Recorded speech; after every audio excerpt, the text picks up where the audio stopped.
Howdy folks, how we going? Welcome to the brewery. It's Extractaganza number 38. Started topping up my fermenter. Today's brew going to be very simple. Without playing around, this is straight up. Today's brew, Black Rock, New Zealand Company Bitter. This is a kit, supposedly it's like an English special bitter, possibly a little bit deeper in flavour.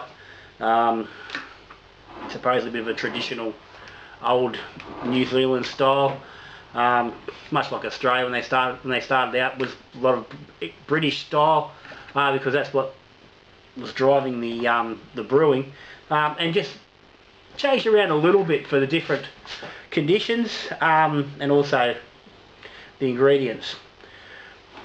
Looking at the ingredients on this is similar to my Scottish ale. It's a little bit more malt, so it should be reasonably dark. They recommend to ferment this one, as they do with any of the Black Rock tins, with 1 kilo of their brewing sugar, which I still can't seem to find anywhere in Australia. I don't know why no one stocks it, but they don't seem to. Or 1.5 kilo tin of their malt. So, given I've got this in the cupboard, 1.7 kilos of unhopped ultralight. So this is a mix of barley malt and maltose syrup. So it's fairly light, and that's all I'm going to use. They're going to go straight in here. So right now I've got 16 litres of water in here. I'm about to treat this with a little bit of sodium mat and some ascorbic acid to knock out any chlorine. While that's doing its thing, I'm going to go and get these fellas in the sink and get them heated up and softened, and I'm going to boil a jug or two of water. So when that happens, I'll come back and put it all together.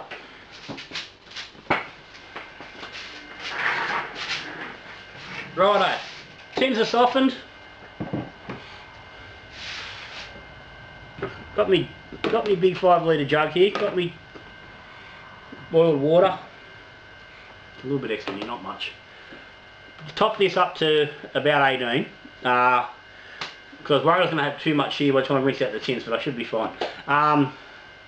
This is a method I've seen on the Black Rock site. I've been dancing around there a little bit, trying to find some inspiration on this company bitter. Turns out there's no actual recipes. They've got a lot of recipes on their site, using pretty much every tin they've got except for this one. So obviously this, and realistically for the styles base, it's not really something you tend to use as a base. So, but what they do, instead of sticking your jug of boiled water into the bottom of your fermenter and then dumping into that and mixing, they put their boiling water into a jug and they mix in there. And I thought that's a bloody great idea, especially when I'm trying to do stuff in the pressure fermenters where it's not all mixes. So normally I'll be mixing in my big fermenter, which a lot of the time is necessary because I'm doing I'm splitting anyway. But today's particularly not splitting. This is a really, I think, going to be a really good way of doing it. So we'll give it a whirl. If I can get the fucking lid off the tin. Now, that's it. This has been softened up, so it's really nice and easy to work with. Indeed it is.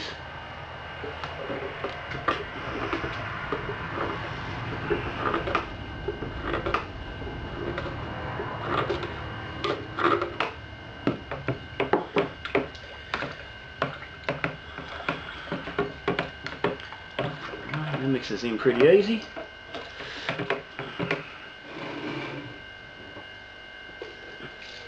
And I'll just do this to rinse the tin. I think that's going to work nicely.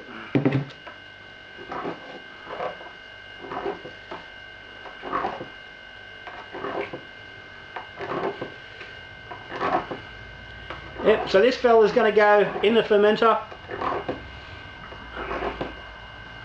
with 23 grams of SO4.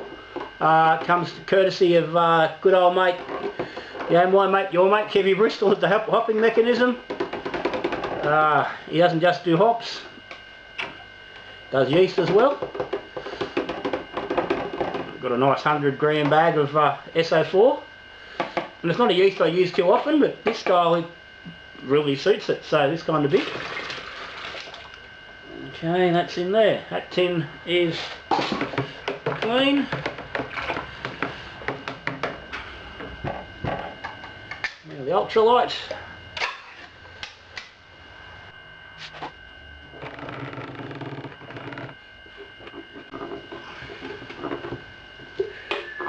Oh no, that's got me to 4.5 litres, so the 18 was certainly closer. I'll get this fella finished off.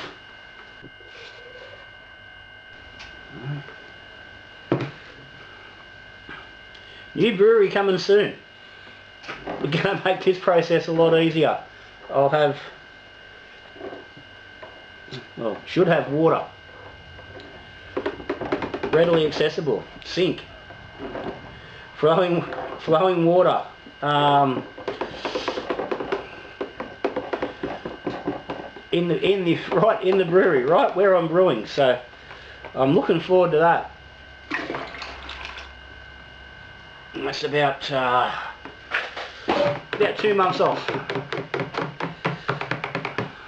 So I'm in the process of covering some gear. Anyway, that's her done. And fermenter. And as per always, I can't seem to fucking pour something into the fermenter without spilling it.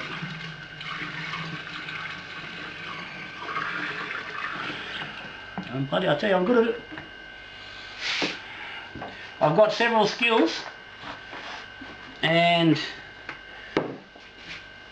spilling stuff all over the fermenter and table is one of them. I'm sure I'm not the only one who has such a skill. But anyway, we are in.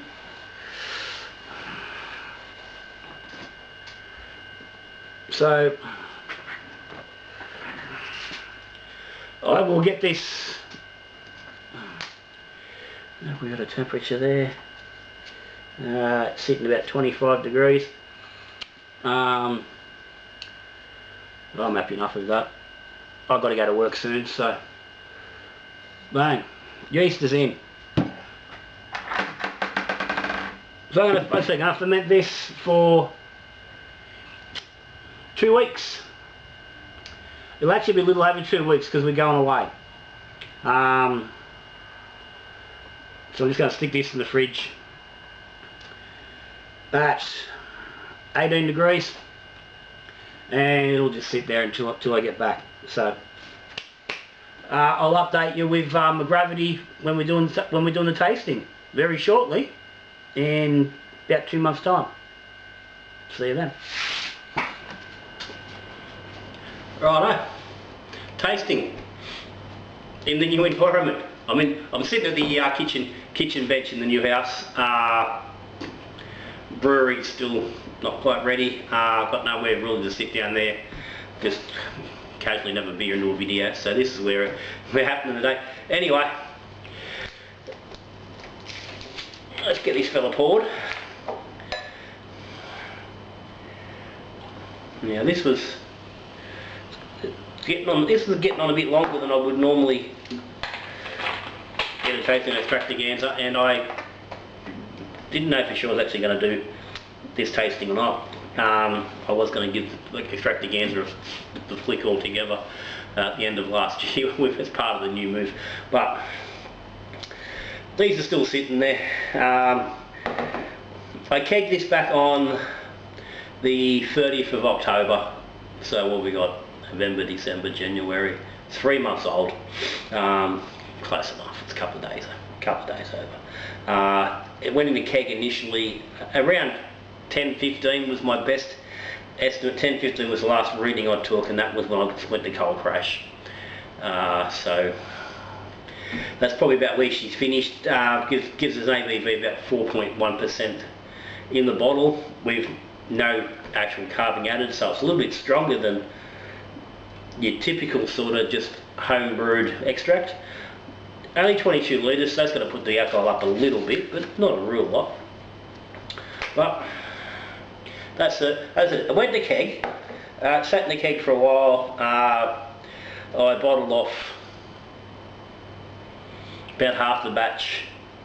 Actually no, half the batch went into a keg, went to Mullo's over in Cowra. And I haven't actually got a report back on him on how he went with it.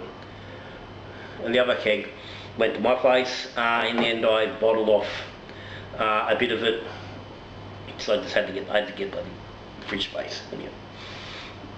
This is it. Now I don't know how well you're going to see it from your side, but it's got a fairly red sort of a colour to it. Very ruby ale, a light ruby ale sort of a tone. It's quite clear, which it would be after 3 months. It's pretty well carbonated. It's got a sweet caramel nose.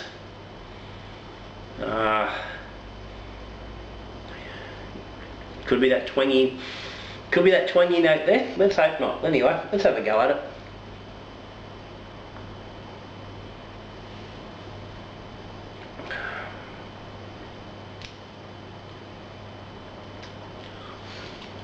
Okay, it's a tad over fizzy. So there's a little bit of that carbonic sort of note there, only just.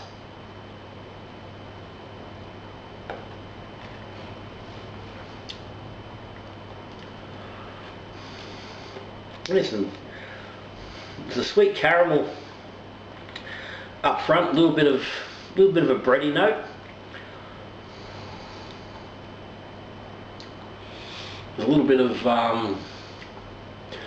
of dried fruit at the very back, almost like a raisiny type note. Again, typical of certainly not uncommon in a special bitter. It is a little bit deeper in flavour, and I did comment that when I was putting it together. I was assuming it was going to be a little bit deeper in colour. That was the way it was sort of described in the Black Rock literature. So yeah, they've just taken, I think realistically, a pretty standard English bitter and just brought it up a little bit. Again, this is a style which would normally sit sort of in the 3.5 to 3.8% ABV range. They're generally a medium weighted alcoholic beer. They're not generally not a real strong beer. You do get plenty of versions which are stronger, but I think that this fella's pushed a little bit higher with the specialties and a little bit more depth.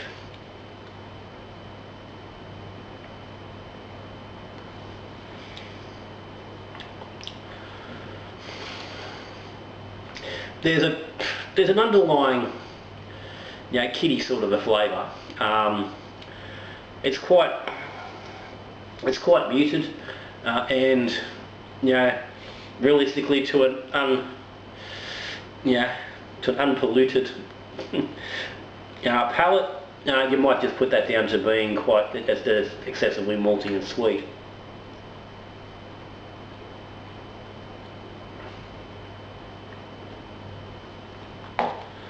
But it's definitely that sort of that kick twang note. But it's fairly subtle. Once again, Black Rock's knocked out a kick with fairly good quality flavours. So the kick twang is low, and it's again lower than other kits that get around, which is what I always say. If you're going to brew kits, brew Black Rock. They're just better quality. That's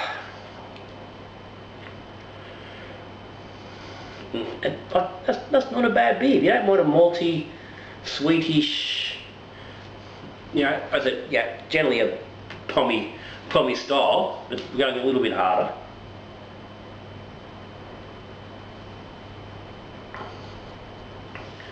Like, and to a degree, I'm thinking things like getting into a hobgoblin. a Bombardier, you know, a Wells Bombardier, that sort of thing, just a slightly deeper ruby ale as compared to just your standard special bitter. But that's not a bad drop. If that's the sort of style of beer you're after, you're getting a decent result out of it. Like I said, it is 3 months old, and I think that's certainly going to have some effect on the overall, yeah, kit effect. It certainly gets a bit better with age. But once again, you know, it's a Black Rock done it. Yeah, a decent sort of kit there. So I'll give it a rating out of 5. Probably got to go 4. As far as kits go, it's a good beer. It delivers what the kit says it's going to. You're getting a sweet malty beer with depth of caramel flavours. There's a little bit of that pommy hop, you know, doing its job to stop the bitterness from getting out of hand.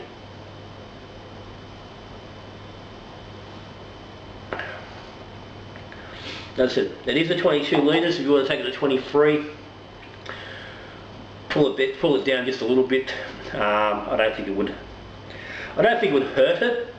It's going to bring it down to probably maybe 3.9% brew. That's going to make it just a little bit easier on the palate. So that was the ultra light malt. So you can't really get much lighter. Yeah, so if you were to use, yeah, a dry malt and a Dex combo, I'd go fairly heavy on the Dex because it's going to get quite cloying pretty easy if you're just using straight malt and haven't got something to balance it out. So that ultra light's got a mix of Montrose syrup in there, so it's got that balance to the unfermentables of the malt. So you're going to need that if you're going for a dry option. But if you can, definitely go the Black Rock Ultra Light, which you shouldn't have too much problem. If you're getting your hands on the Black Rock kits, you should be able to get your hands on the unhopped extract. If you get your hands on a kilo of the brewing sugar, I think you're probably going to get yourself a cracking beer at around, you know, around that 3.5 to 3.8% ABV, which I think was probably going to drink quite nicely.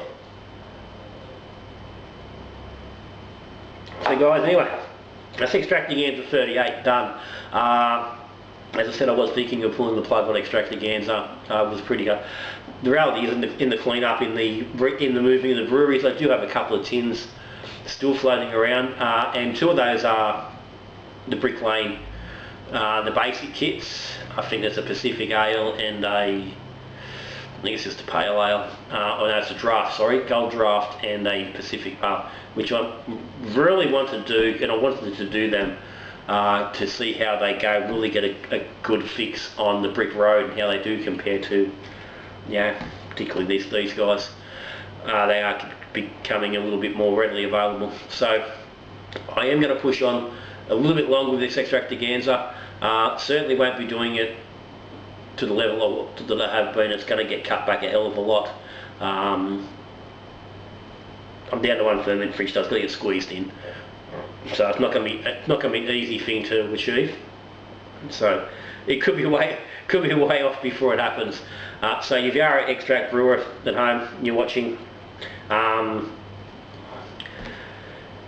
there's not going to be much stuff for you guys, but there is some things you need to really consider looking at in the way of the brews that are coming up and the methods that I have been using and the methods I'm going to continue to be using in upcoming brews, because you can brew better beer than that really easily. But anyway, for now,